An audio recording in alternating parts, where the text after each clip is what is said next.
And at some point, You caught feelings. I caught feelings for it. No, Yeah, you had already caught them. I had already caught them. Facts. No, you're a liar. But You just said it. You tricked me into saying it.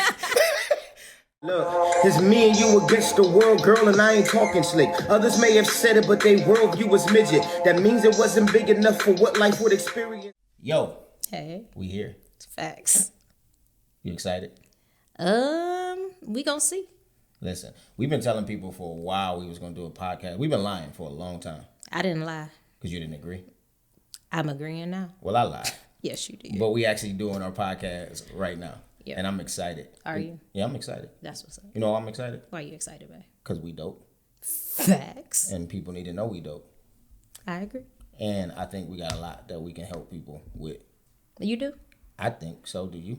I mean, I think we know a little bit. We've been married for a little bit of time. So. Just a little bit. Just a little bit of time. Just a little bit of time. Hey, what's going on, man? Listen, man, we are excited to be able to be here, man. We are finally doing the podcast, the Tanks Talk podcast, marriage podcast, everything, relationships podcast. And All Things Marriage podcast. I like that. See, on the spot. All Things Marriage podcast. We are super excited to be doing this podcast, man. We have been talking about doing the podcast to talk about marriage, man. One of the things about my wife and I is we are getting ready to celebrate 10 years of being decade. Married. Yes. Yeah, I'm a dime. Thanks. No, you definitely a dime.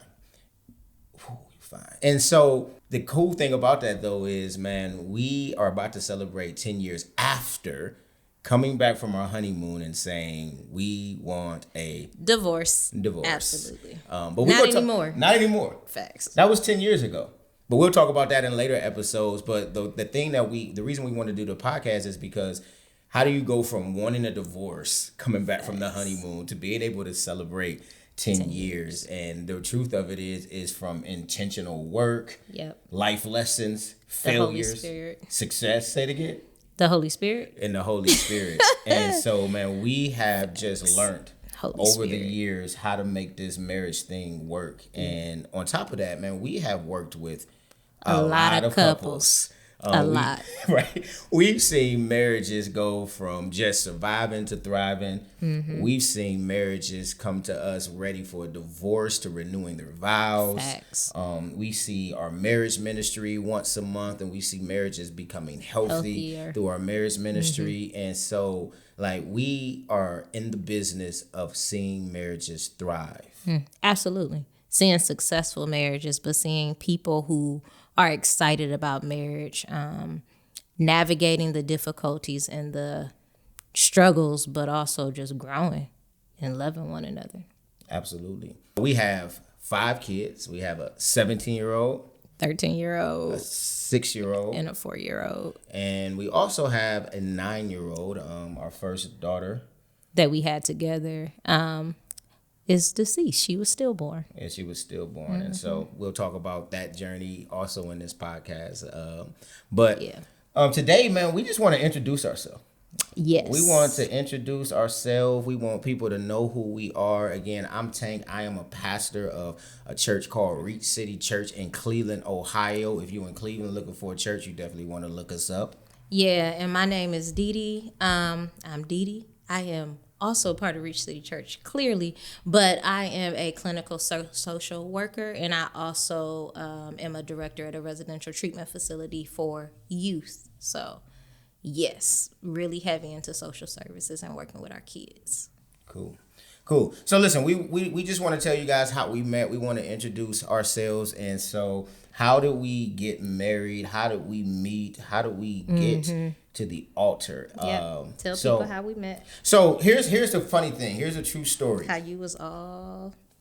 You don't want to go there this early because... How we met. Oh, okay. For sure. So what happened was... Don't do that. We were in church together. I got saved. We were going to Providence together. I remember we were in the basement at the church and then you walked in, but you had like this glow. And I remember I asked Melanie, I was like, yo, who is that? And she was like, that's Dee.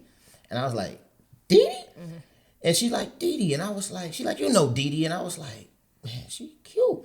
And then I am. and then she was like, oh, you like her? And I was like, she cute. But I left it at that because at that time I really wasn't trying to like date nobody. Right, but I just was like, and I wasn't studying you at that time either. That's cool. And I just thought that whatever. I just thought that she was cute. And so then we were in church, and it was after church one day, and we were sitting. It was either ours. I think it was actually at that. It was a lock-in. It was a youth lock-in. The youth lock-in. I do remember that. It was a youth lock-in, and we were at the, I guess, registration table together for something. And you was like, "Hey, I got a question." And he was kind of sitting just like this, like I was here, you was there. You know, you was doing the thing that you be doing with your lips and your tongue when you trying to get my attention. And that is so not. I have dry lips sometimes. It's because my lips be dry. Yeah, you want me to see your mouth? No, and so you just was interested. That's all. And so you sat down and you was like, "Hey, so I want to learn." Oh, I asked you. I was like, "What is it about Jesus, or what are you trying to learn in your walk right now?" Correct. And then I said I was interested. I thought Paul was dope, and I was interested in learning more about Paul's life. Right. Yeah, and so I was like, all right, cool. We can do a Bible study together. Right. And so, which became very interesting because the only time you was available was late at night. Because I worked a lot of jobs. Right. And I already had a boundary set up that I didn't talk to women after 9:00 on the phone. And so I'm like, how we going to do this? And so I was like, fine, whatever.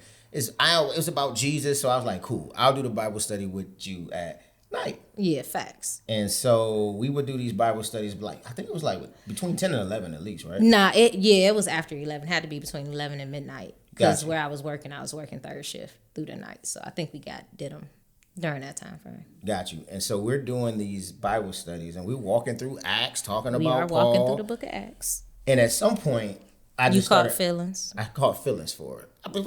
No. Yeah, you had already caught them. I had already caught them. Facts. No, you're a liar. But you just said it. You tricked me into saying it. I started to like our conversations, and I realized that I was looking more forward to her calling me than I was doing the actual Bible studies. But I still was in this season where I wasn't trying to date. I was in this season where I was really just I was focused on the Lord. Yeah. Sure. Yeah, you were. Not sure. I didn't mean that in negative. You definitely were focused on Jesus. And so I made a prayer and I said, God, listen, I don't know what this attraction is, but man, take it. Like, that's just the sus. And right. And I only thought of you as bruh. Yeah, make it clear. Very clear. Okay, we're going to get to when you I'm just me. being, that ain't, but this, I'm just making it, stalking you. Don't do that. That's what we're not going to do. Okay. But yes, I just wanted to be very clear. We'll get back to y'all. Tell us when I tell this story if you think she was stalking me. I did not stalk you. They're going to tell us. They're going to tell us in the comments what they think. So listen. So so then I ghosted you. You did very immaturely because I was like, I just stopped answering the calls. And you just end up stopping the Bible studies. Who does that? The leader of the ministry. Somebody that cares more about their purity than you. Facts. Yep. Horrible leader in ministry. So that's a note for y'all. Like, you should care more about your purity than the other person and do what you need to do to protect yourself. I would 100% agree with that. And I tell people that all the time. There's nothing you can do. There's no boundary you can place that's too much for you in terms of your interaction with somebody else. However, if you are the young adult leader, you need to have a conversation, bruh. I was one of the leaders. Cliff was the leader. Yeah, but you were the young adult person that the young adults went to. Okay. Well, either way. Or at least this young adult at that time, because you initiated that. Gotcha. So is that what made you start, like, treat me bad and thinking I was legalistic? Was it really that you was subconsciously angry at me? I don't think so. No, I legit thought you were legalistic. That's what it was? No, yeah, I legit thought you were legalistic. Because as we having this conversation, I'm starting to think like maybe that was why. Because I always wondered like, why is she upset with me for telling them to stop like wilding out on the weekends as young adult Christians? Facts. Like, but I think it was because you were upset that I took my conversation from you. No, I don't think it was that. I think at today's year old that I am, I think that was very immature. Okay. Back then, I was just like, oh, okay, I need to work while I'm at work. I got you. So either way, something happened and we just went from doing Bible studies together to like having beef. We wasn't like fighting, but it was like we just didn't get beef. along. We didn't get along at all. Because you were legalistic. So y'all, again, I want y'all to tell us in the comments if you think I was legalistic because I remember we were at we was at what's the little buffet spot, a Golden Corral for a young adult event, and her and another young adult, instead of staying for the young adult team building fellowship, left early to go to a college party. Okay, now she was in college at that time. Were you still in college? No, you weren't. No, I wasn't. You were hosting. I was hosting a party at my apartment with people that were underage. With one individual that was underage who was going to be the bartender. Who was in the young adult ministry. She was supposed to be her accountability. She got her at this party serving drinks. But she wasn't drinking them. Serving drinks underage. But she wasn't drinking them. Either way. And so I said, y'all leaving here to go have drinks and stuff? I'm like, that's crazy to me. For her, that was legalistic. Was at that time that was legalistic. Yeah, I'm so glad you have grown in your maturity to recognize. We should grow in 10 to 11 years. That was what I should have been telling you. Because remember, I'm the young adult leader. Yeah, and that, which is very interesting that you wanted to be a leader in that situation, but not in the one where you ghosted me. Yeah, you were really upset. I see it now. Yeah. Now I am when I look back on it. You should talk to somebody about that in the hill.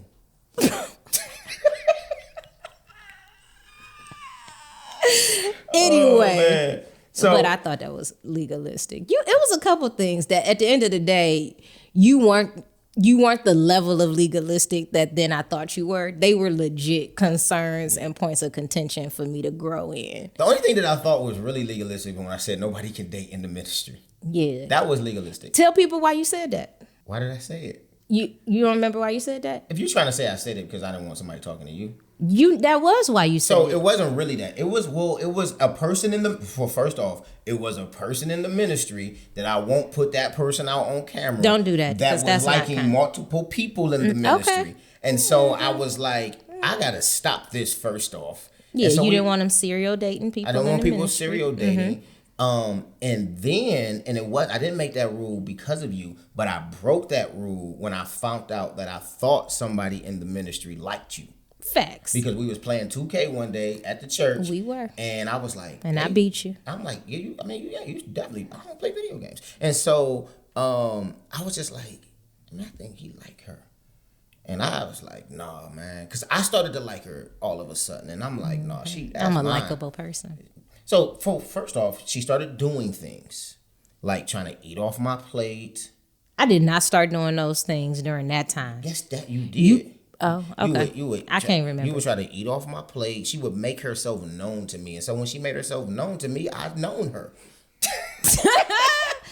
But not in that sense. I did not. He did not know her like Adam knew Eve. Amen. He did not. Amen. Did not at all. Because, we wait till marriage because we believe in abstinence, celibacy, and sexual integrity.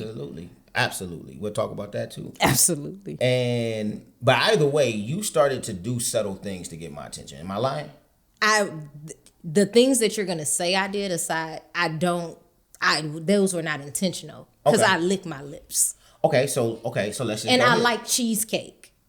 Cause you're gonna use the cheesecake situation where I took a bite of your cheesecake and be like, oh, cause I'm eating your food. Well, I like cheesecake. Everyone who knows me know I like chicken and cheesecake. Okay, hold on. So guys, I just need y'all to help me out on here. You got somebody that y'all don't got the best level of relationship. All of a sudden you start doing things like eating off of this person's plate. Other people got cheesecake too, but you're taking cheesecake off his plate. You're joking around with them, hitting. I just want y'all to ask me. I talk with my hands. I just want y'all to answer this question. Is that not somebody making themselves friendly to be seen by you? That's all we want to ask. I don't, because you're gonna lie. So this is.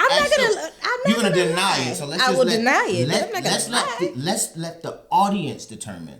They don't know they wasn't there. Well, so anyway, you weren't there when Jesus resurrected, but you believe the accounts, right? Oh, facts, I do. Amen. And so they gonna believe. Why you get up like this? Because I just want to make sure you believe that Jesus resurrected from the grave. Yes, I do. Okay, but even if that one you want to dispute, that one I think is debatable. I believe where you're going. Go ahead. The next thing you started doing was pulling up to every Bible study. You're exaggerating. You were at Bible study every day of the week. I did not go to Bible study. No. You would. Okay, you couldn't go to the Tuesdays, so that was men. But the Thursday night Bible study with Cliff, you suddenly started to show up to that one. Thursday, I don't remember what day it was, but Just, yes, did you I start coming to the went Bible to study? another Bible study. Now answer the question. Be truthful. Why did you start going to that Bible study? I went to the Bible study because my young adult leader ghosted me in the summer and didn't want to teach me. And because of that, I needed to learn. And so I wanted to participate in a Bible study where I would learn and grow as a believer. If you ever told a lie on the podcast, take a drink.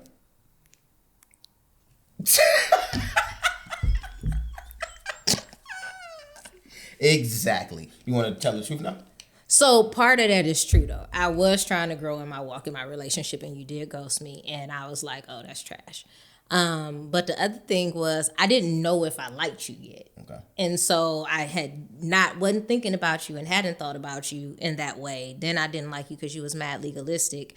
And after that, I was like, he's kind of interesting to me now. He's piquing my interest. So I started to. So would you say it was seeing the maturity and the Jesus in me that drew that? Because listen, you said you wasn't checking for me. I wasn't. Then all of a sudden you started to check for me. What made? Because I know what you said before. What made did I you say before? About certain things you saw me doing that were that were attractive. Like what would those things be? Just like, come on, feed my ego.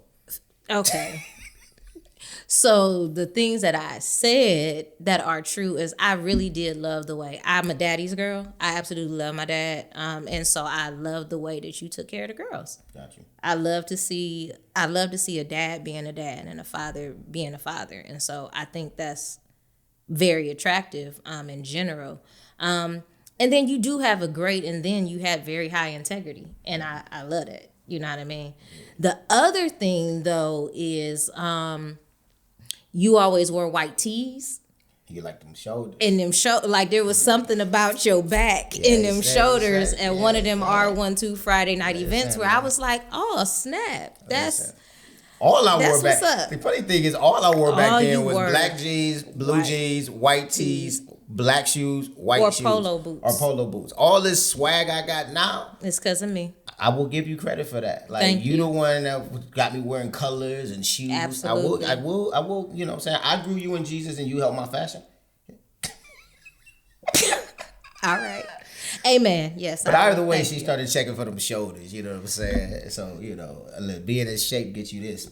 Come on. Facts. So, that's what being in shape gets you. And so this one Bible study, she walks up to me afterwards and I'm sitting on the counter at the Bible study and she walks up to me and she talking all with her mouth. She all like this. She like, so you are so exaggerating. How you doing? When he was and she doing, I can't do it. She was rolling her tongue in her mouth. I don't even know how to do that. When he was talking about Paul. I don't talk like that. And I'm looking in her mouth like, why she doing all that with her mouth? I lick my lip. Y'all gonna count how many times I lick my lips during this podcast.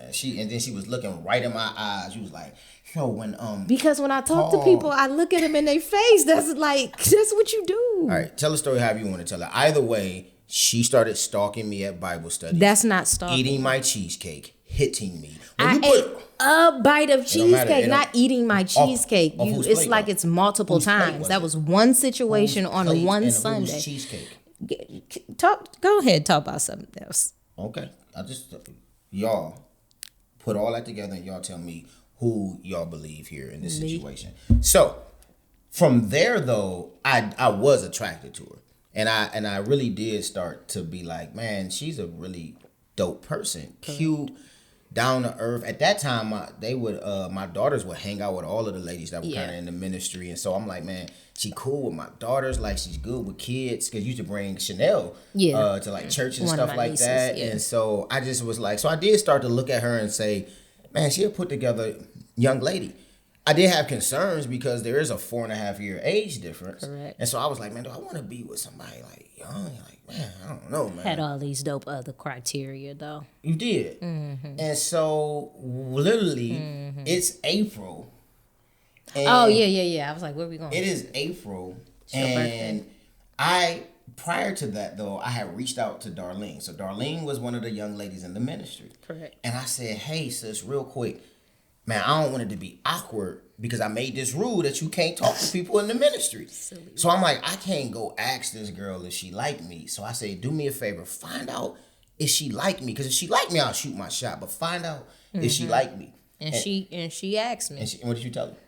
I said, I don't remember exactly what I said, but I liked you. Well, I'll tell you what she said to me. Okay, because what she said to you is not what I indicated to her. So, or I didn't say that. I indicated it, though. So she calls me. This is April 6th. She calls me because it's the same. It's the same day. Yep. So that day. Oh, go ahead. No, it was the same day. I didn't know it was the same day. Yeah, I'm literally getting ready to go to a surprise birthday party for my brother Calvin.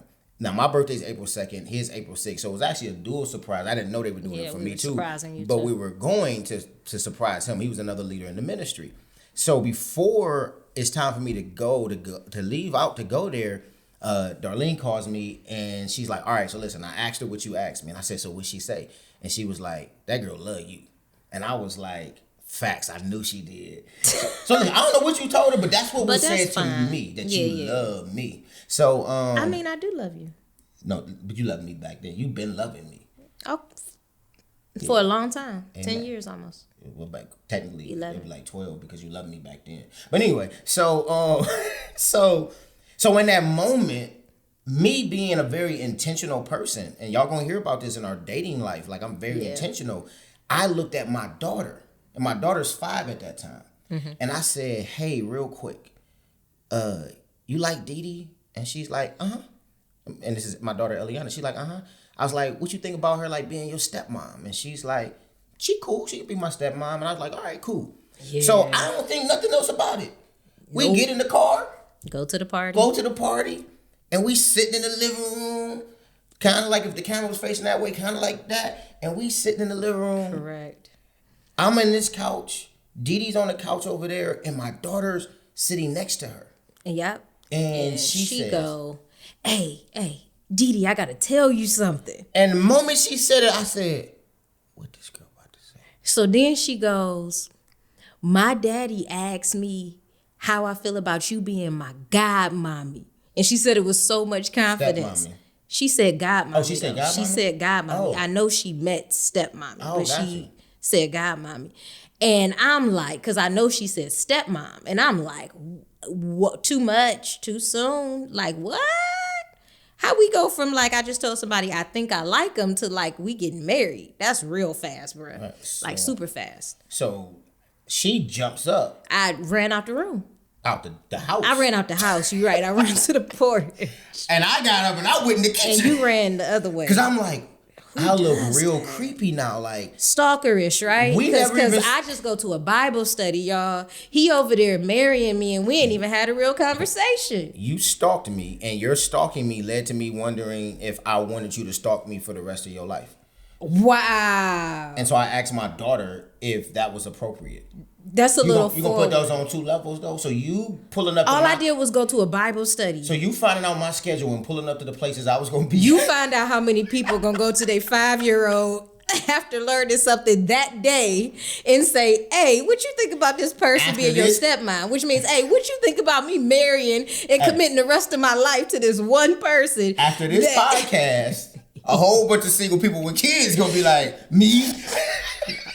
They like, I never thought I should ask. Because that's going to play a part later on. Yeah, if they know in the our person. dating life. Facts. So, I mean, if they know the person. Right. That's true. I'm just saying, though. So I'm in the kitchen. And so Jody, I guess she went out there and talked to you. Yeah. Okay. I ain't telling nothing bad. So Jody goes, and I don't know if she talked to you first, but at some point she comes into the kitchen and she like, bro, you gotta like be a man and go talk to her. Mm-hmm. So I'm like, man. So I go out there and she's sitting on the porch. And I just sit down, and no lie, I literally said, man, you know these kids. Man, they just be saying the craziest stuff. Yeah. And somehow we transitioned to me being like, owning up like, no, but I did ask her that. And then you owning up to saying like, you do like me. And I said, I like you. And so I'm kind of like, well, if we're going to date, and I talked about me wanting to be intentional for marriage. Mm-hmm. And you talked about you being like, yeah, I'm not in this thing just to be having hookups. Just to be having casual. You like, it's got to be intentional for you as well. And so at that moment, we was just like, all right, so we understand that we're going to be doing this thing. We're going to see what this is. Correct. But with the goal of, is this marriage potential? Am I husband Correct. potential? Are you yes. wife potential? And from the very beginning, we established That that's was the our only goal. thing we're trying to do. Which, right, that's the only thing we're trying to do. Because if we identified that at any point we weren't that for each other, then we didn't need to be in a relationship with one another. And I think in the next episode we'll talk about what that dating looked like. But I do think a good takeaway, man, that if I had something to share with the people would literally be like that level of intentionality. Like a lot of times people get into dating. Yeah. They know they want to be married, but they never had that conversation with each other in the beginning to say, hey, I want to talk to you, but I have one goal in mind here. Yeah. And it is I am looking for someone that will be my spouse. I'm not just looking to have fun with somebody. I'm looking for someone who has the character traits, the spiritual traits, the physical traits, the whatever that is, to be my spouse. And if that's what you are looking for, then let us start to be intentional to date that way. Yeah. And when that happens, what happens is the dating has intentionality that's not weird. No, facts. Because then you start planning, not practically to begin with, but you begin to think about and ask questions about your future, about likes and dislikes, about childhood, about stuff. You know what I mean? And then you become more intentional to, I think, learn, or at least we became very intentional to learn each other in that season and where we were. Yeah.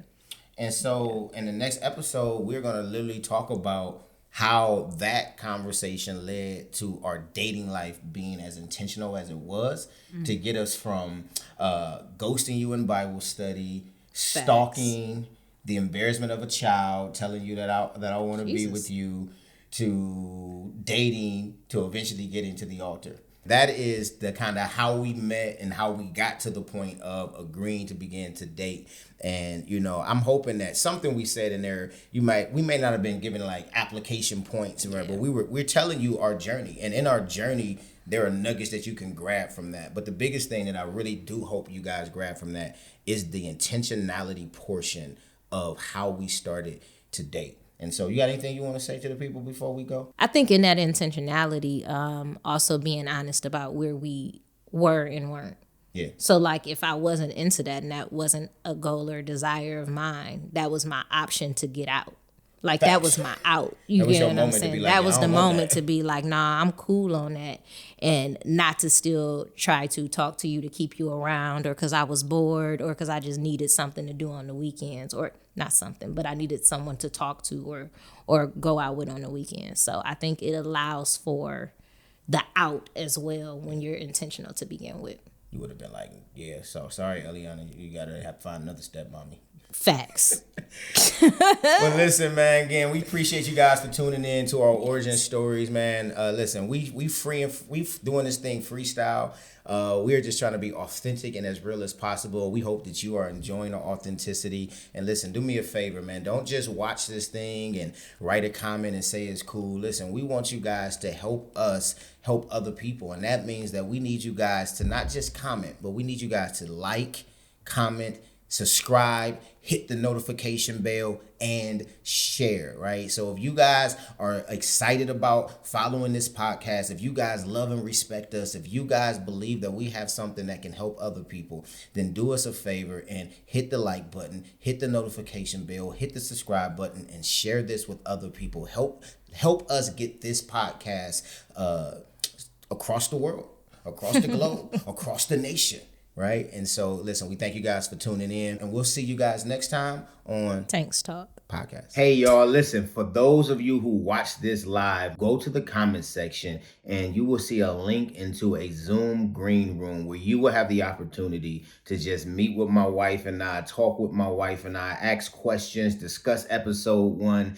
This is something that is only for you guys because you guys watch live with us. So go to the comment section and hit that link, and we'll see you in a second.